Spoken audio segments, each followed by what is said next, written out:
you ever noticed that when something terrible happens, you get blessed right after that? It can come in the form of more opportunities, more money, whatever God feel like giving you.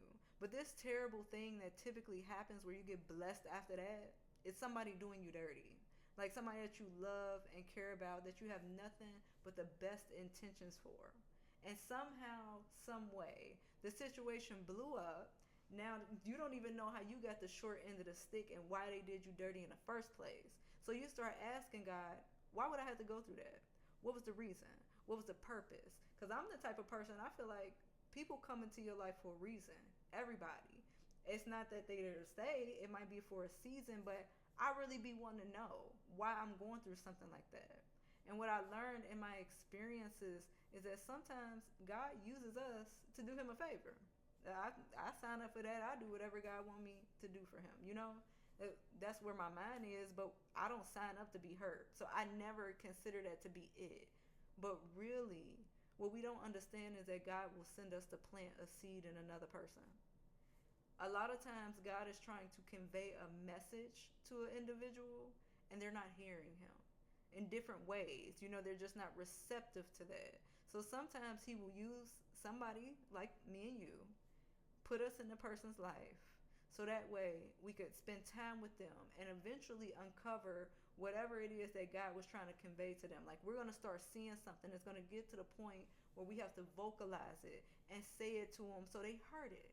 It's like planting a seed that God always meant to plant, and that person might not want to hear it. That person might not want to hear it at all. They might not even want to deal with you because it's like, you too much. It's too much to think about. Who knows how they would react, right? But you planted the seed. Now, you thought that the relationship was supposed to last forever because maybe you love this person, maybe you was pursuing them in a romantic way, or maybe you thought this was just going to be a friend that you had forever. And all of a sudden, it's not. But you planted the seed, though. And time will go on. Sometimes it could take years because people just aren't receptive all the time, especially to what God is trying to show them. And they will remember, like when it's time and something pops up in their mind, they're going to remember that you said it or that you did it, and even what they did to you. All that stuff is going to start playing back because it's time for the seed to grow. So God will give us these blessings after we go through that, because again, it's almost like we did him a favor. We're never going to be without. Whether somebody takes from us or whatever, God is going to restore us and give us more than what we had before. If it's not necessarily more in quantity, it's going to be better, right? God talks about that, but that's what I noticed. And sometimes that's how we got to move on from certain situations. When people do you dirty, don't turn bitter, but just ask God, what was this for? It might not even be for you. It was just for them.